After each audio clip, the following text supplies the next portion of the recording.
Alors, la question posée est quel est le chemin des pédales et de l'ampli et du simulateur dans Amplitube que j'ai choisi dans le son en question que j'ai décrit dans la vidéo. Pour faire simple, il y a déjà des presets qui sont utilisés et utilisables que j'ai simplement modifié, notamment celui qui s'appelle Metal avec un Z que j'ai modifié à ma sauce, donc en prenant tout simplement déjà l'accordeur qui est en premier lieu, le nose gate aussi qui est par défaut réglé en avant, puis il y a un chemin en fait assez logique de pédales, etc.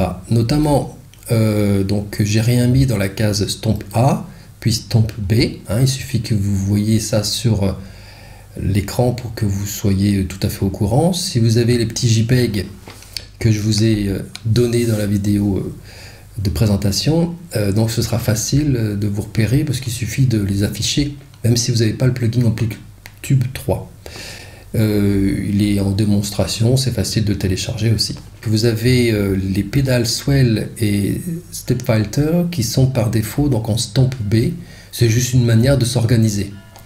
Ensuite, personnellement, donc j'ai utilisé l'Amplitube avec le son métal, l'ampli qui est jaunâtre on va dire, et notamment avec des réglages assez forts en gain à l'entrée, comme c'est décrit dans les JPEG que j'ai fournis. Ensuite, donc il y a donc un simulateur d'HP, et notamment moi j'aime bien prendre un ou deux HP qui en fait exactement la même réalité que dans la vraie vie, si je peux dire, avec des vrais amplis. Je préfère le son qui sort de 2 HP, bien que sur scène, je prends un 4 HP traditionnel, vous savez, comme un Fender, un Marshall, ou pas un combo, quoi, mais avec une tête, puisqu'en fait, c'est le meilleur son que j'ai trouvé à force d'essayer ici ou là des amplis. Bien que en combo, c'est pratique, mais ça pèse lourd et on se casse vite le dos quand on porte soi-même le matériel, du moins. Et puis aussi, les combos, il faut tout le temps les surélever. Alors pourquoi un 4 cabinettes, donc 4 HP? Parce qu'en fait, sur scène, j'ai besoin d'entendre, avec un pan coupé notamment, j'ai besoin d'entendre le retour, si je peux dire, de mon système. Je prends souvent 2 amplis que je mets à 2 bouts de la scène, pour des raisons de retour aussi quand je me balade sur scène. Donc en fait, j'adapte cette procédure. En fait, en studio, j'utilise surtout des 2 HP parce que le son est meilleur. Voilà.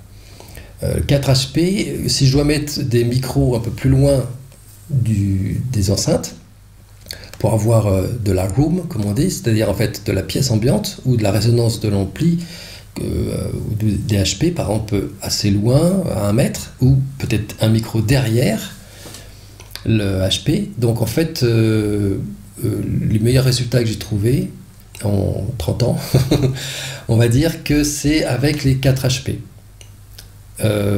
sur scène, mais 2 HP en studio. Voilà. Donc aussi, les 4 HP sur scène, c'est simplement dû à la hauteur du HP, mais non pas à cause du son. Le son étant de toute façon principalement donné par un micro à proximité de l'enceinte, puisque sur scène il y a trop de repisses ou d'instruments proches les uns des autres pour qu'on se permette des prises d'ambiance évidemment. Bien qu'il y ait les overheads, les micros d'ambiance de cymbales pour le batteur. À ce niveau-là, le son donc il est proximité sur scène, donc les 4 HP ça n'a pas trop d'incidence. Ça permet d'avoir une bonne répartition du son et pas en coupé pour que j'ai les aigus en fait proche de mon oreille et l'ampli est complètement à 3-4 mètres derrière moi si possible. et je le mets plus ou moins fort pour pas trop polluer la scène, suivant aussi si c'est une grande scène ou une petite.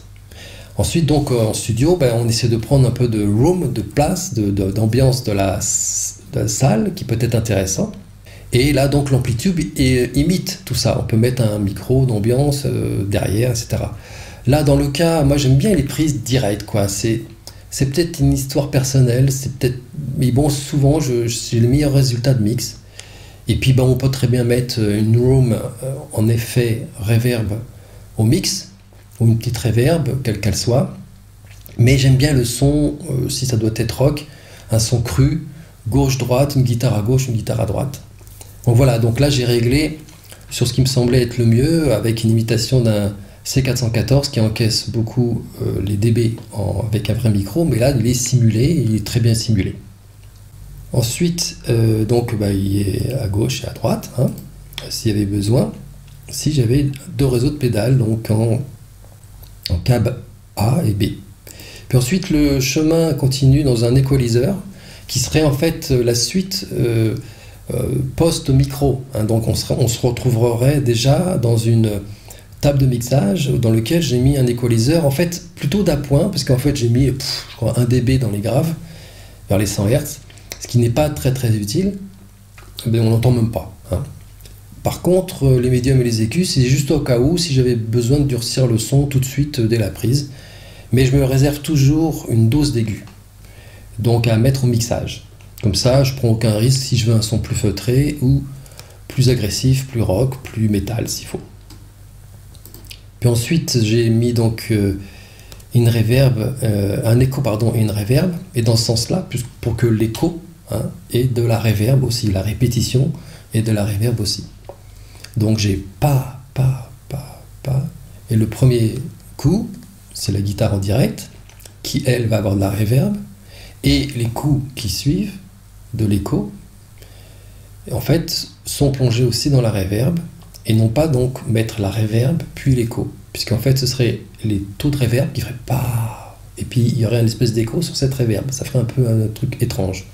Mais les trucs étranges peuvent être très bien quand on veut faire des expérimentations, et ça peut donner des choses marrantes.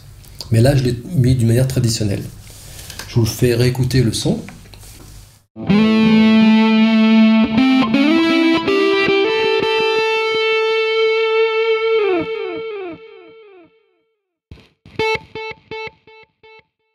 Voilà. Si je mets la reverb,